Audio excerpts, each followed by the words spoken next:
Sekretaris Daerah Aceh Takwala menegaskan bahwa koordinasi lintas sektor dan sikap proaktif menjadi salah satu kunci sukses pelaksanaan vaksinasi COVID-19, terutama vaksinasi daya yang saat ini sedang digalakkan pemerintah Aceh.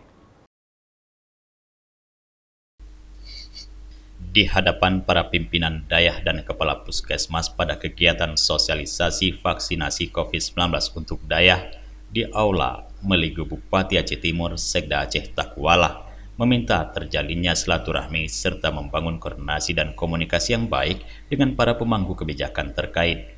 Pihak puskesmas dan dayah harus proaktif saling bertemu untuk menentukan waktu vaksinasi.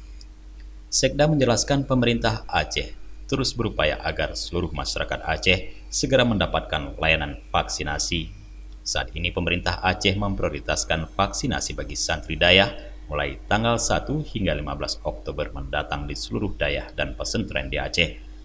Sekda menyampaikan upaya ini bukan pekerjaan ringan, namun dengan keikhlasan dan kerja keras dan kerjasama semua komponen, baik orang tua santri, para ustadz dan pimpinan dayah, upaya ini dapat terwujud.